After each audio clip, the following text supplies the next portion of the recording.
Dito naman tayo sa may sa footbridge dito sa may Mongkok, kaya napadaan kami. Ayan. Ito naman is tambayan ng mga kapwa din natin ng mga OFW, ng mga Indonesian. Yan, dito sa may footbridge sa Mongkok.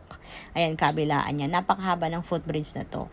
Halos fully occupied yan ng mga kapwa nating OFW dito sa Hong Kong na mga Indonesian. And kabilaan talaga 'yan. Ay nagdidikdik ng sili si Ateng. Ayan, grabe. Mahilig din sila kasi sa maanghang yung mga Indonesian. Ayan. Pali masarap din naman kasi maanghang di ba? May mga paninda sila.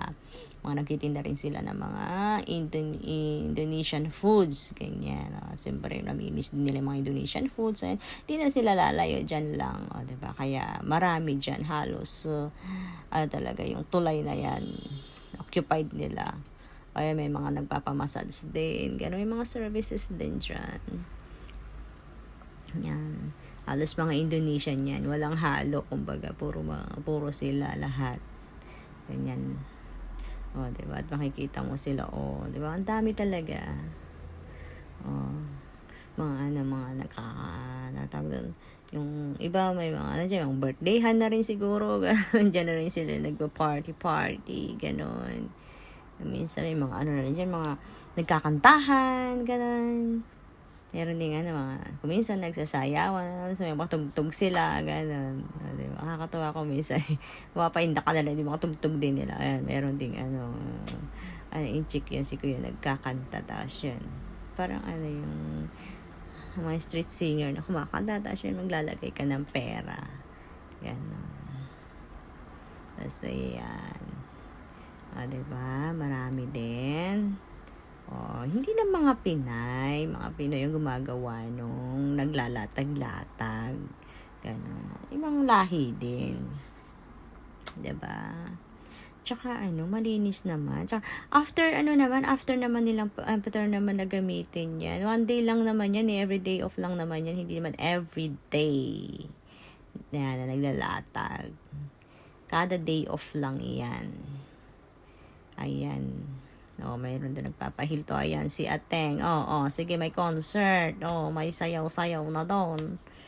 Diba, bongga. May pasayaw-sayaw na siya.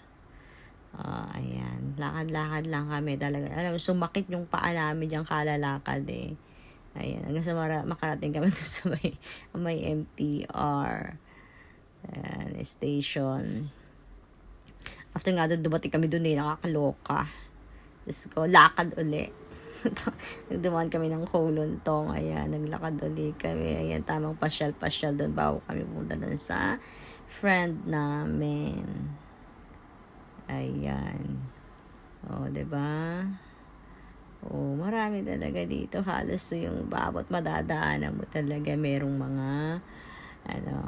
mga nakalatag, mga nagpapahingang mga Indonesian, kapwa nating OFW na mga Indonesian. Ayan. Lakad-lakad. Ayun ba, mga nakatulog na, ayan, may mga nakapayong para hindi sila pagtitinginan ng mga tao na dumadaan. Ayan siya. Diba? Kwento-kwentuhan din, kumustahan, gano'n, tamang kwentuhan, nagkukwentuhan din na siguro yung mga amo nila, gano'n. Diba? Mga problema sa buhay, stress sa buhay, ganyan. Kasi kung minsan dito sa Diyos ko, sa Hong Kong, wala kang nasa ibang bansa ka, wala kang mapagsabihan ng mga problema mo, ewan ko, baka mabaliw ka na. Yung iba nga, Diyos ko po, may mga nababalita dito na nagpapakamatay na yung iba. Kaya maganda rin yung ganitong kada day off, meron ka mapagsabihan, mapagkwentuhan, Diyos ko. Yun ang pinakamahalaga para hindi mo homesick. Ayan. Diyos ko, Lord. Ayan. Kaya laban lang talaga dito sa ibang bansa. Tsaka diskarte lang. Para may extra income. Ayan. Ganito lang talaga. Ayan. Thank you for watching.